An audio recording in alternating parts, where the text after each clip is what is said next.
So you probably noticed the title of this video. Is Miami returning to linebacker U? At one time, we were known as linebacker U. If you go back probably to the early 90s, it started with the Bermuda Triangle, 91, 92, Darren Smith, Jesse Armstead, and Michael Barrow. And then you got into the days of Ray Lewis, guys like Rohan Marley. Then you go into the rebuild, late 90s, early 2000s, Dan Morgan. You had Jonathan Vilma, DJ Williams. You had John Beeson. You had the dude that went to the Buccaneers. I'm forgetting his Nate Webster. Forgot his name for a second. Nate Webster before the Vilma and DJ days. Then later on, if you want to keep going, you had Denzel Perriman, even as recently as Shaq Quarterman. The list goes on. It's needless to say we've lost our way. Now, the original linebacker U, I think that was a moniker that was given to Penn State way back in the day, just because in that region, in that, Big Ten conference, linebacker play was just, that's what they were known for. But we had that moniker for, well over a decade. We lost that along with a lot of other things. I mean, we were safety U at one point. We were running back U, wide receiver U. We had a lot of them locked down. But I think Miami, at least with the linebacker position, is definitely trying to work their way back. I was just looking at the previous recruiting classes before Mario came on board. Mario came on board. It's about, by the calendar, it's about a year and a half ago. It was, I want to say, what was it, like December, January? I want to say it was like January of 2022. So he's been on board. He's been the head coach for about a year and a half now. And Mitch, no, you were early. I was not late. So in the last year and a half, whether you want to nitpick at some of the guys that they've picked up, this guy's a 3-star, this guy's a 4-star, whatever, you cannot deny that Mario Cristobal and Alonzo Highsmith, that their focus is to really beef up not just the talent level, but specifically the size and the speed and the athleticism of that linebacker room. Look at just the numbers alone that they've thrown at that position. I'm going to go through it really quick. And, you guys tell me what you think, because I forgot a couple of these names, because all these names kind of blur together when you're following recruiting year to year. But since he has come on board, okay, I'm not counting Wesley Basaint, the 2022 class, because he came on late, and the staff did a great job kind of, scrambling and throwing together a class of like 15, 16 guys. It was quality. But Wesley Basaint, I will give credit to the previous staff because they're really the ones that brought him in. Newest transfer linebacker, I will go over him as well. But this is just in the last two classes who we've brought in. Okay, Raul, and I'm going to tell you, in addition to their name, I'm going to tell you their height as well. See if you notice a trend here and a difference from what we're bringing in now to what we brought in years ago. Raul Aguirre, Popo, 6'2". Malik Bryant, 6'2". Marcelius Pulliam, 6'3". Bobby Washington, 6'3". The new transfer linebacker, KJ Cloyd, 6'2". Kiko Mauigoa, the older brother, 6'3". Vincent Shavers, 6'1". Tamario Standard, undersized. Before, that was a big linebacker. And now one of the newest linebacker commits, Cameron Pruitt, 6'3". And if you want to throw in Caleb Spencer in there for good measure, honestly, I think he's going to end up being a linebacker later in his career, 6'2", 6'2.5". All right, so you're noticing a difference, right? And again, just the sheer numbers that we were throwing at that linebacker position. I just went back to 2020 and looked at Miami's commitment classes, 2020 and 2021, and also 2022. Because again, we'll give some credit to, Manny Diaz and that previous regime. But if you go to 2020, I'm not going to name names, but we took two linebackers in 2020, only two. One was 5'11", and the other one was 6 feet tall. Okay, 6'1", he was listed at. The next class, same, only 2 linebackers. One was 6 feet, one was 6'1". And then 2022, we took 1 linebacker. Yes, it's Wesley Basaint. He's going to have a great career here, but we took one linebacker in 2022. What does that tell you? Either one of two things. It was not a priority, or the previous regime thought they can make chicken bleep out of chicken salad, or chicken bleep into chicken salad. And that's just not the case in today's college football, not in big boy college football, in the Power 5. You need to throw numbers at a position group to really beef up the talent level. And that's what the current staff is doing. Whether or not these guys pan out, I think a lot of them will, just because I think also the player development will improve from previous regimes. But even if they don't, you cannot argue that they're doing their damnedest to improve that position group, because it is so big, so important to that defense. Up in Pennsylvania, all we did was eat steak and potatoes, chop trees all day for fun in the summers. That's a creative linebacker U of Penn State. Now they're garbage. TikTok ruined them. Are you familiar with Jose Leon, wide receiver out of Columbus? Yes, I am. You think he gets an offer if he balls out his senior year? I think they kick the tires on him. I just think, and I think he's a great player. I just think he's the type of player that will be a star in the group of 5, and maybe like a lower level D1 school. Like Duke in the past would get guys like Jamison Crowder, who, would slip through the radars of the bigger schools, but they'd be a star at that level. I believe he just committed to App State, which I think is a fantastic fit for him. He's going to do very, very well there. I have no doubt. A little undersized, and I think that could work against him. But I just think Miami is going after bigger guys, the JoJo Traders of the world. We could offer him a scholarship, and, maybe he'll find a home in that slot receiver role, maybe as a returner. Who knows? I just think Miami's going after higher caliber guys right now. To put it simply, yeah, I think they're just going after bigger, stronger, faster out there. Love the kid's heart, and I think he's a very, very good group of 5 kind of talent. Let's see. Transfer linebacker. I don't remember us ever being this big of a team in general. Like, overall, our team probably took a 20-pound average in weight over previous years. Agreed. And the examples I just gave of the previous linebackers we got, they'd be 6 feet tall, 6'1", maybe. And really, that's what they were listed as. They would come in and they would look like 5'10". They would be 6 foot, 6'1", and be like maybe 200 pounds. Also, that was the other thing, the weight. Now, Cameron Pruitt, we just brought him in 6'3". He's probably close to 200 pounds. But at 6'3", you got the frame to put on 20 pounds easy. It's going to be much easier than if you're 5'11". And also, some of the guys that we had to convert to linebacker, the Keontre Smiths and the Gilbert Friersons of the world, they busted their ass and put on the weight. They hit the weight room and got to 215, 220, whatever weights they got at, to be able to play that linebacker role effectively. But here's the problem. Those guys are safeties and corners by trade. So you're always running the risk moving a guy out of position like that. Let's see. Same can be compared to the wide receiver position. Yeah. Later tonight, I'll do the average of the height and weight of the roster of 2020 now to see the size of weight, the size and weight differences. That would be great, Mitchell, if you can do that. Because we can send that to me. I know you follow me on Instagram. Send me a DM if you do that. And yeah, I'll go over it. Maybe I'll do a show later this week and I'll go over it, because this team is absolutely bigger.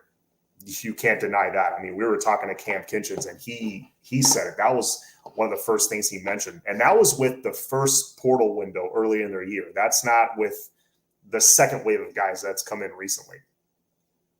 But tell me, thank you, sir. But tell me, guys, what do you guys think about, now that I've, put all the names out there? Think of it overall, big picture. Aguirre, Malik Bryant, Pulliam, Bobby Washington, KJ Cloyd, Kiko, Vincent Shavers, and Cameron Pruitt. That crop of guys coming in, and they're going to get developed by this new coaching staff. They're going to get developed by Coach Derek Nicholson, who I think is a very, very good linebacker coach. How are you guys feeling? Just in general. Not how you're feeling about a certain guy, but in general, how are you feeling? Do you think that room is heading in the right direction? I want to hear what you guys have to say. L.A. Anderson, what do you think about Cloyd? I think Cloyd is going to be a nice depth pickup. Some people were calling him, it's basically a trade for Gilbert Frierson. Well, he's actually a little bit bigger than Gilbert Frierson. Again, Frierson was a DB. Frierson was a very good corner/safety that they had to convert to linebacker because of how good of a tackler and how good of just a defensive player he is, just mentally. He's very smart, short tackler. He's reliable. He's not going to get caught out of position. They felt like they had to move him and plug up another hole. Cloyd is really more of a linebacker just on size alone. He's 6'2", 220. He's a grown man. He's very mature. He overcame a very debilitating injury where he literally almost had to have his arm amputated. That kind of mental toughness, I think, is something that this coaching staff wanted to bring into the locker room. And it's a guy that Derek Nicholson knows and knows his skill set. So he knows bringing him into this defense. First of all, he handpicked him. That should tell you a lot. He wanted him on this team. So he brings him on board. He knows his skill set already. He watched him play for, however long Coach Nicholson was there. And he could be like, oh, you know what? He's really good at this. Let me use him in this package. Let me use him in this type of play. So right there, you already have an advantage. And if somebody gets hurt, you can slide in a guy that's very experienced, that's mature, that's smart, and is a short tackler. It's not like in years past and we're still trying to build this, right? Where you look at a starting lineup and you're like, okay, pretty solid. I like who we have talent-wise. We got a lot of blue chippers in the starting lineup, but usually somebody gets nicked up and it's a big drop-off from number 1 to number 2. Who's noticed that? It's just over the years, over the last 15, 20 years. From starter to backup, it is a massive drop-off, just in general. I'm starting to notice less of that. You see us, we just picked up our 10,000th cornerback commit from the portal with Demetrius Freeney. It seems like we're just getting DB. You can't have enough good DBs. You see how often they get hurt, okay? It is so important to have that position locked down with depth. You have a couple of guys nicked up, hey, no problem. Put in the next guy, next man up. Or people forget about this. It's not just injuries. It's being able to rotate guys often and keep them fresh so that when you're playing meaningful games in November, they're not up to a super high snap count where they're exhausted.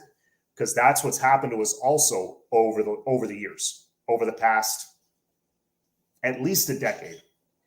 I would say probably more. I remember going into that Russell Athletic Bowl against Wisconsin, that J.J. Watt was on that Wisconsin Badger team. I knew we had an advantage athletically, but I also knew, especially in the trenches, we were banged up. We were just exhausted. You could tell, you could see it on the field. They were kind of dragging. The Orange Bowl against Wisconsin, common theme, Wisconsin. Competitive game. It was back and forth. Rozier, threw a couple of he threw one bad interception that kind of led to an avalanche the other way.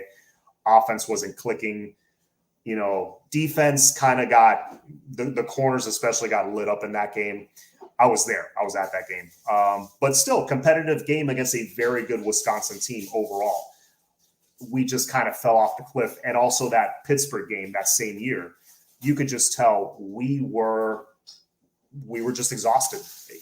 We were a step slower than a much less talented Pittsburgh team that year. a team we should have beaten by a couple of touchdowns. We were exhausted. It happens every year. You get depth, you prevent that because you keep guys fresh throughout the season. So back to my original point, KJ Cloyd, he will help keep that linebacker room fresh because he's an extra body, quality body that can rotate in and give you quality snaps while the starters, the star players, are getting a breather and not racking up so much mileage. Les, I'm glad to see the linebacker room being a priority after many years of being neglected. Yeah, I remember starting this channel back in 2020. You guys might remember because a lot of you guys were in the chat. You remember how like we'd celebrate if we got like one on the class. We went out and got one linebacker. And 2 years ago, 2021 season, we're like, will Manny get a portal linebacker? Manny, just get us one. Go get us. He didn't. I don't know if it was an ego thing where he thought, oh, I can, with what I got, I can turn them into stars. I think it was a little bit of that. It was a little bit of ego. It was also just, like you guys said, neglect, or just focusing on other parts of the team, like defensive end, which is very important. But Manny is a linebacker guy. I think he just thought that he could work with what he had and make them into stars. It was baffling to me. Mario comes in and he's like, yeah, this ain't gonna fly. This ain't gonna fly. I'm bringing in portal additions. I'm bringing in JUCO guys, and I'm recruiting the hell out of the high school ranks. And he has so far. And guess what? He's not done. Okay, I'm gonna do a show later in the week to go over what the needs are because right now we're at 10 commits. All right, we got so far in this class, linebacker wise, Vincent Shavers and Cameron Pruitt. That's who we have so far. I think we're taking two more because linebackers is just one of those positions you can't have enough. Okay. It's been so bad. Only position I'm a little worried about going from 1 to 2 is the quarterback position, to be honest. Everything else I'm okay with. I still think we could go out and get another a grad transfer, even if it's like a JUCO guy, something, just to add another number and add another body. Because I do think Jakari is a little bit of a wild card still. He has improved a lot, but I got to see it on field. I got to see it in a real game first before I can say, okay, I trust Jakari. If TVD gets a little banged up, he's got to miss a game or two. I trust Jakari to win us a game. Really, that is still a bit of a coin flip to me. By next year, though, if Jakari continues on this trajectory, Jakari is going to be ready next year. I'm very excited about seeing him as a starter. But he's still a little bit of a wild card, though. I would love to get another guy to come in and even even if it's just competition for Jakari. I think it'd be good. Let's see, Chris. How many new guys we have on the team between 2023 high school class and the transfer portal? Oh my God. You know what? I have that pulled up. Let me see. Minutes. All right, Chris. So 2023 class ranked number 7 overall, transfer rank as well, number 7. So our transfer ranking is ranked very high for all the people that were complaining. Our class was 15 enrollees, 9 more that signed their SOI. They're on their way that weren't here for the spring. So that's 24 high school kids. You got 2 more JUCO guys. That's Shamar Kirk and Demetrius Freeney. Both, I mean, we could not have done better in the JUCO ranks than those 2 guys. I mean, that's hard. That's hard to do. Like that, those were very, very good pickups. So right there, that's 26. And then you got 15 transfers. So 26, that's 41 new players. Yeah. Damn. 41 new players for this season. It's what, 85 scholarships on a team? Literally half the team is new. And that's not counting some transfer guys we got last year, like not Terry Porter, Daryl Porter. Guys like Akeem Mesidor, that was another transfer guy that gave us some quality snaps last year. This is a different team. Like just roster alone, it's a different team. Too bad Manny had an ego. Dude is a pretty solid recruiter. He can make a turd shine. It's Manny was a salesman. I'll give him that. The dude was a good recruiter. For whatever reason, he neglected certain positions. I don't know why. Linebacker and corner. Notice that was corner, the other position that we are throwing big numbers at. Bring back the Bermuda Triangle. Wow, 41 new players. Yeah. And I'm going off of, I'm just 247. What's listed on there? 41 new players on the roster. That's insane. And let's do something fun. Let's see how many of these guys I think will make an impact right away. Francis Mauigoa, he'll play this year. He'll probably start. Pancake, I think, you know what? Why don't let's make this interactive, shall we? I will share my screen. Let's see, football commits. There we go. All right, guys. So Pancake, I think he'll play more in a rotational backup role, but you got to give him snaps. Otherwise, a guy like that, he'll leave if you don't give him playing time. Ruben Bain, by the end of the season, he'll be a starter. I think he's that good. I think he's special. Jaden Wayne, he'll rotate in there. He'll get some snaps. I think his time will be next year, though. Riley Williams, same as Jaden Wayne. His time will be next year. Nathaniel Joseph, Ray. That dude's going to play this year. 1,000% he's going to play. Let's see. Collins Achimpong, I think he's a couple years away, to be honest with you. He's more of a project. Malik Bryant, his time will be more next year, but he'll rotate and get some playing time. Bobby Washington will play right away. Bobby, the linebacker. Robbie, maybe next year. We'll see him like in garbage time packages and stuff like that. You know, he'll get some rotational snaps. Emery, he'll start competing for the job next year. Jackson Carver, next year, he'll probably get some special team snaps. Caleb Spencer, I would not be shocked one bit if Caleb Spencer plays this year. I will not be shocked at all. Antonio Tripp, probably next year. Dylan Joyce, he'll be the starting punter. So right there, just on the early enrollees, I mean, there's 15? 10 of them are going to play. 10 of them are going to play, and 5 of those 10 will be like probably big-time impact guys. And then letter of intent signed, meaning they're not here yet. Mark Fletcher, I think, will make an impact this year. Not as a starter, but he's going to be in some packages where he's getting those tough yards, maybe on a goal line package. He'll get us some touchdowns. Robert Stafford, I really love his upside. Maybe next year or year after. Damari Brown. The only reason I'm not saying Damari Brown will make a huge impact this year is because of the guys we just added. The Saint will have 70 tackles.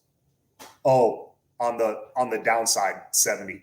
I'm calling it right now. Wesley DeSaint will be an all-ACC player this year as a sophomore. Larry Taylor, I expect him to get even better.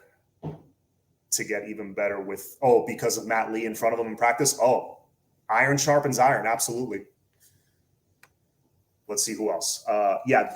As I was saying, the only reason I would say Damari Brown is not going to make an impact right away is because of the guys we got in front of him: Demetrius Freeney, Jaden Davis, Jadeus Richard. I think Jadeus Richard is going to start. I think he's a sleeper that, you know, he'll take someone's job. My starters right now are going to be Jadeus Richard. Some might not agree with me on that, but I think it's going to be him, and it's going to be Devontae Brown on the other side.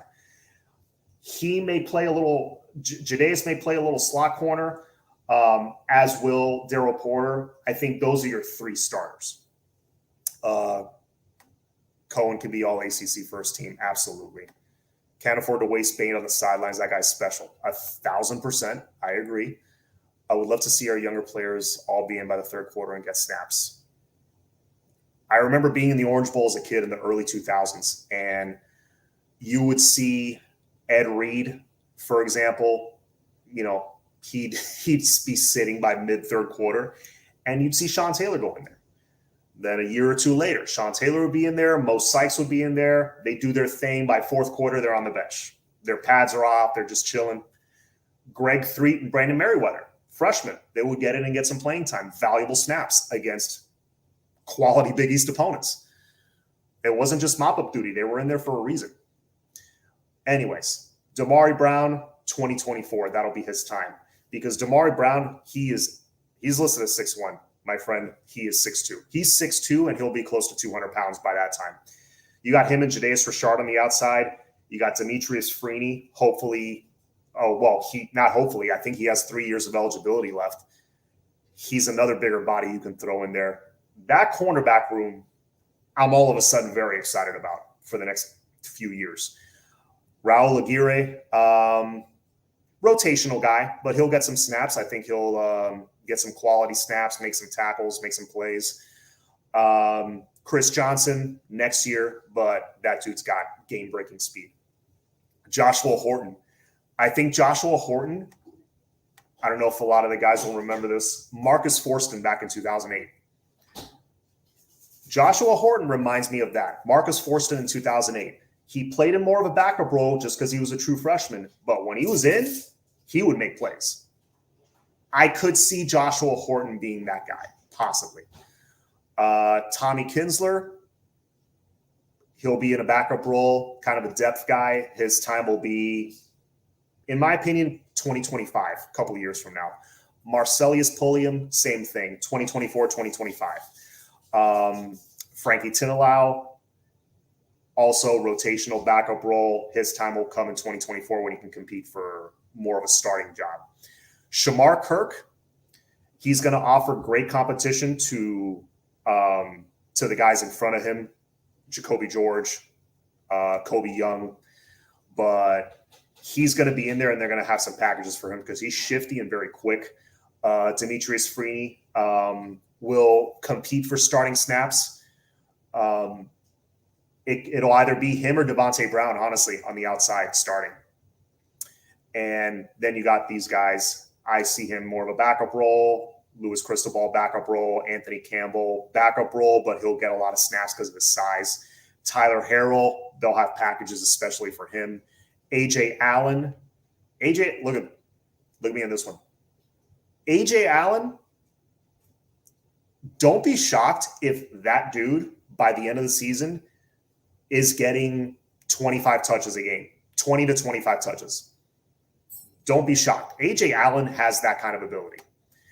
Jadeus Richard, like I said, he's coming for somebody's job. I think he might start. Jaden Davis, rotational backup role. He's a good quality body that you can throw in there. He's experienced. He's played in the Big 12. He's played in front of huge crowds. That guy's not going to be intimidated, okay? He's a raise the floor kind of pickup. Terry Roberts, we know he's gone. Best wishes to him. Cam McCormick, great elite size.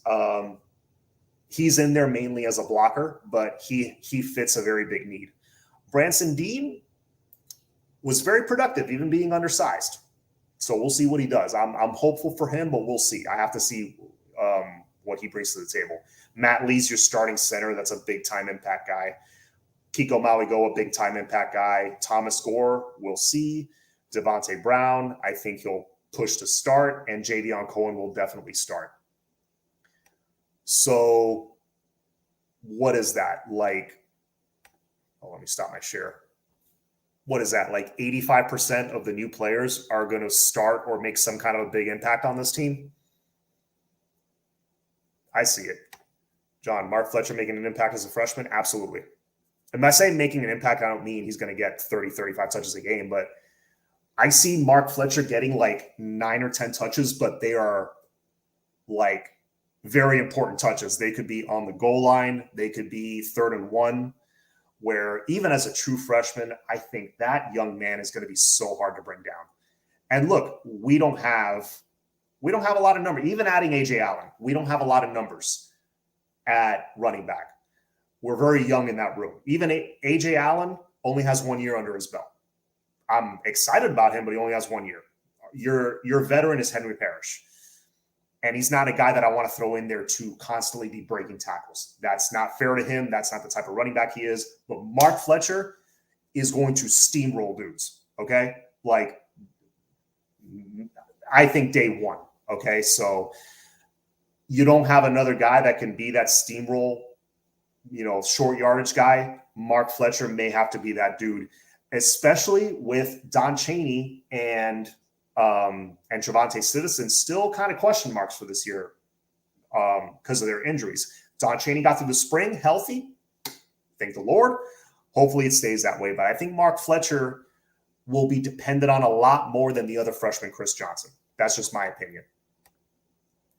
Agreed on Horton. Zaquan Patterson got his 5th start today. I saw that, and I feel very good about him. Again, we'll do a show later this week about other positions of need.